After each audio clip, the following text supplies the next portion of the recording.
परम प्रेममय जुग पुरुषोत्तम श्री श्री ठाकुर अनुकूल चंद्रेर आतुल चरण जानाई आमार शतकोटी प्रणाम।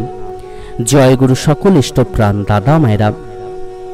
जखन केउ जानते चाय केमन आछेन आमरा प्रत्येकेई उत्साह निये बोलते थाकी खूब भालो आछि, ठाकुर आमाय खूब भालो रेखेछेन।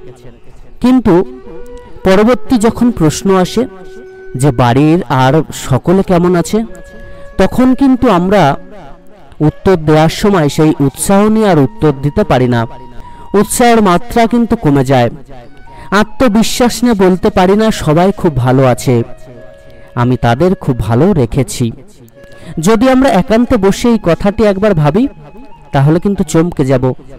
जखन देखबेन एरकम आपनि भाबबेन तखन देखबेन घुमন্ত अवस्थाय जले फेले दिले जेमन हय भितरटा ठीक तेमन भावे आकुपाकु करते थाकबे।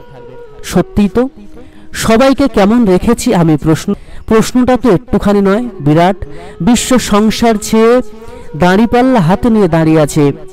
सबाइके निये भालो थाका आमार जीवन तरी कि अत भार सইতে पारे? क्षुद्र स्वार्थेर बृहत् सागरे झक करे भराडुबि हय यदि? भालो थाका এই শব্দ বন্ধটিকে ঘিরে বিশ্বাস আধা বিশ্বাসের তালগোল পাকিয়েই যেন টিকে আছি আমরা। বস্তুত ভালো যা জীবনে তাকে আশ্রয় না করলে ভালো থাকা কি আমাদের জীবনকে আশ্রয় করবে? ভালো তাহলে কি? অভিধান বলছে ভালো এসেছে ভদ্র থেকে। ভদ্র তবে কি? ভদ্র এসেছে ভন্ড ধাতু থেকে, যার অর্থ আমোদ প্রীতি কল্যাণ। আমোদ প্রীতি কল্যাণ একসঙ্গে নিয়ে ভালো থাকা, অর্থাৎ মানুষকে কেবলমাত্র আমোদে রাখাটাই ভালো রাখা নয়। নিছক মুখের পিড়িতে দিয়েও কাউকে ভালো রাখা যায় না। জনকল্যাণের বিজ্ঞাপনের কথা আর না হয় নাই বললাম। আমোদ তো সেখানে নাই, প্রীতিও যে কোনখানে আছে তা বলা মুশকিল। আমার ঠাকুরের দিকে তাকিয়ে বুঝেছি প্রীতি যেখানে সহজ, অন্তর উৎসারিত এবং কল্যাণ অভিসারী, সেই আশ্রয় থেকে যখন প্রত্যেককে নিয়ে প্রত্যেকের বাঁচা বাড়া পুণ্য আমাদের থই থই করে ভালো থাকা, তাই ভালো রাখা তখনই। ঠাকুর বললেন তুমি অন্যের থেকে যেমন পেতে ইচ্ছা করো অপরকেও তেমনি দিতে চেষ্টা করো। এমনতর বুঝে চলতে পারলেই যথেষ্ট। আপনি সবাই তোমাকে পছন্দ করবে, ভালোবাসবে। আমাদেরকে কিন্তু প্রকৃত রূপে ভালো থাকতে গেলে পরম দয়ালের পথ ছাড়া কিন্তু অন্য পথ আর নেই। তাঁর আদেশ নির্দেশ মানা ছাড়া অন্য কোনো উপায় নেই। আর আমরা যতই মুখে ভালো বলি না কেন, আমরা কিন্তু যদি একটু ভাবনা চিন্তা করি তাহলেই বুঝতে পারবো কতটা আমরা ভালো আছি। তাই তো আমাদেরকে ভালো থাকতে গেলে, পরিবারের প্রতি প্রত্যেককে ভালো রাখতে গেলে অতি অবশ্যই কিন্তু পরম দয়ালের পথকে অবলম্বন করে চলতেই হবে। এছাড়া আর অন্য কোনো পথ নেই। পরম দয়াল যুগ পুরুষোত্তম শ্রী শ্রী ঠাকুর বললেন আমোদ প্রীতি কল্যাণ একসঙ্গে নিয়েই কিন্তু ভালো থাকা। আমরা কিন্তু কোনোটা একটা নিয়ে ভালো থাকতে পারবো না। আমাদেরকে ভালো থাকতে গেলে নিজেকে আগে ভালো হয়ে উঠতে হবে, ভালোভাবে চলতে হবে, সৎ পথকে অবলম্বন করে চলতে হবে। তবেই তো আমরা ভালো থাকতে পারবো, তবেই তো আমরা পরিবারকে ভালো রাখতে পারবো। আমরা যদি নিজেরা না ভালো থাকতে পারি, নিজেরা না যদি ভালো পথকে অবলম্বন করতে পারি, কোন পথে গেলে আমরা ভালো থাকবো সেই পথকে যদি আমরা অবলম্বন করে চলতে না পারি, তাহলে কিন্তু আমরা ভালো কখনোই থাকতে পারবো না।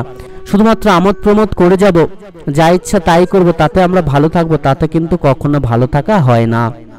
পরম দয়াল যুগ পুরুষোত্তম শ্রী শ্রী ঠাকুর অনুকূলচন্দ্র আরো বললেন ভালো থাকতে হলে ভালো বিলাতে হবে আগে, দেওয়াই প্রাপ্তির তুক। অর্থাৎ সবার প্রথম কিন্তু ভালো জিনিসটা সবার মধ্যে বিলিয়ে দিতে হবে। ভালো জিনিস কোনটা? সব থেকে ভালো জিনিস সেটা হলো পরম দয়ালের অমৃত নাম। পরম দয়ালের নাম প্রত্যেককে বিলাতে হবে। পরম দয়ালের অমৃত কথা প্রত্যেককে বলতে হবে। পরম দয়ালের আলোচনা করতে হবে। পরম দয়ালের সৎ নাম গ্রহণ করে তার আদেশ নির্দেশ মেনে নিজের জীবনকে সুন্দর সুমধুর করে তুলতে হবে এবং প্রত্যেকে যাতে পরম দয়ালের সদ্দীক্ষা গ্রহণ করে নিজেদের জীবনকে ধন্য করে তুলতে পারেন, সেদিকে কিন্তু আমাদের প্রত্যেক এগিয়ে যেতে হবে, প্রত্যেকটি মানুষের কাছে পৌঁছে যেতে হবে। ঠাকুর আরো বললেন নিজে ঠিক থেকে সবাইকে সৎভাবে খুশি করতে চেষ্টা করো। দেখবে সবাই তোমাকে খুশি করতে চেষ্টা করছে, কিন্তু সাবধান, নিজত্ব হারিয়ে কাউকে খুশি করতে যেও না, তাহলে তোমার দুর্গতির সীমা থাকবে না। অর্থাৎ আমাদেরকে সৎভাবে চলতে হবে এবং প্রত্যেককে কিন্তু সৎ পথে আনার চেষ্টা করতে হবে। আমরা যদি নিজেরা সৎ থাকি তাহলে কিন্তু প্রতি প্রত্যেককে সেই পথে আনার চেষ্টা করতে পারবো। আর সৎভাবেই কিন্তু প্রতি প্রত্যেককে খুশি করতে হয়।